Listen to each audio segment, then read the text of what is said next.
Welcome back. Multiple sclerosis is a devastating condition that impacts nearly 500,000 people in this country. Right now, the FDA is denying a drug that treats MS, despite the fact it's approved for use in other countries. And this morning, we've got a patient who participated in the clinical trials for this drug.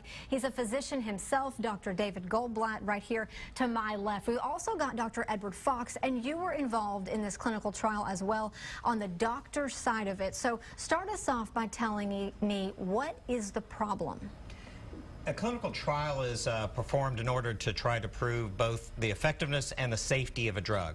And it's up to the FDA to determine whether the data is sufficient to allow the medicine to be given to the public.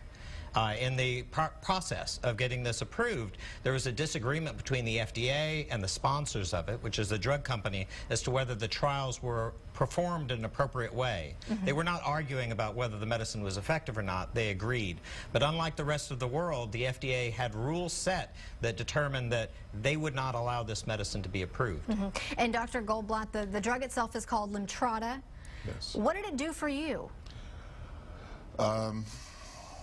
It stopped the MS in its tracks.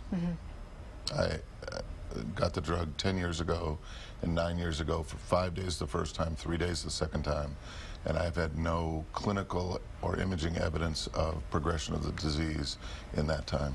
So clearly you think this thing should hit the market here in the U.S. I think it should be used carefully and judiciously, but absolutely it should be approved. We've got a picture of some of your family members, and you say that this is one of the main reasons that you were part of this clinical trial. Absolutely. When Dr. Fox gave me the opportunity to get in the trial, I had failed on the best drug that was available at the time, and there were no other options really. I wanted two things. I wanted to walk my older daughter down the aisle at her wedding, and I want to be there and be able to walk when my younger daughter graduated from UT here in Austin, and I got to do both of those. And Dr. Fox, what is it going to take to make this drug available in the U.S.? Can people at home right now help? Well, much like in legal proceedings, there is an appeals process, and that's going on right now. The people who are on the advisory panel, and both of us went to Washington, D.C. to speak in front of an advisory panel. I was representing the company that developed the medication. He was representing the public who had been involved in it.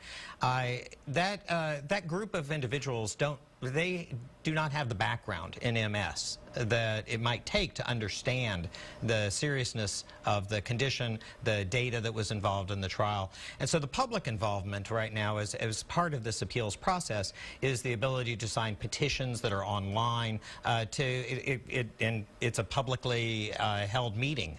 And so the public can be involved by writing either to congressmen or directly to the FDA.